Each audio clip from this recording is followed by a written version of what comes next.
Buni ma'ni urug'i deb o'ylaysizlar, qadrdonlar, bitta ko'ringlarchi, buni shu holatga keltirguncha 5 kun vaqtimiz ketdi biz. Roppa rosa 5 kun oldin buni 2 kun suvda yutdik, undan tashqari nam xaltaga qo'yib turib 2 kun 3 kun ko'rpachani orasida saqladik, issiq joyda qadrdonlar. Bugun sizlar bilan buni ekib tushuntiramiz. Bu albatta pista urug' bo'ladi. Bu qaranglar, holati, xudo xolasa chiroyli holatlarga kelib undi.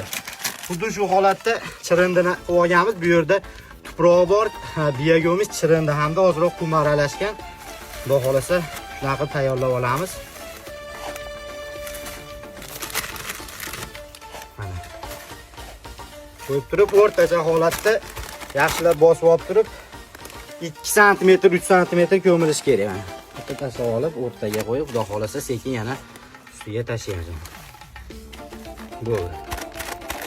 Videoga bitta like bosib, ishonchli ko'chat izlab yurganlarga tashlab qo'ysanglar, xudo xolasa pista ko'chatlari ham bor. Xudo xolasa roppa rosa keyingi yilga shu holatga keladi pista ko'chatlarimiz. Bular 2-yilga o'tgan pista ko'chatlar. Istasanglar tayyorlari ham bor, xohlasanglar kuzgi mavsumga tayyor bo'ladigan pista ko'chatlariga zakazlarni ham olyapmiz. Katta maydonlarga ham zakaz bersanglar bo'laveradi. Xudo xolasa bularni endi vaqtida suvini berib tursak, unganigacha xudo xolasa sizlarga videolarni qo'yib boramiz. Videoga bitta like bosib qo'yamiz do'stlar, salomat bo'linglar.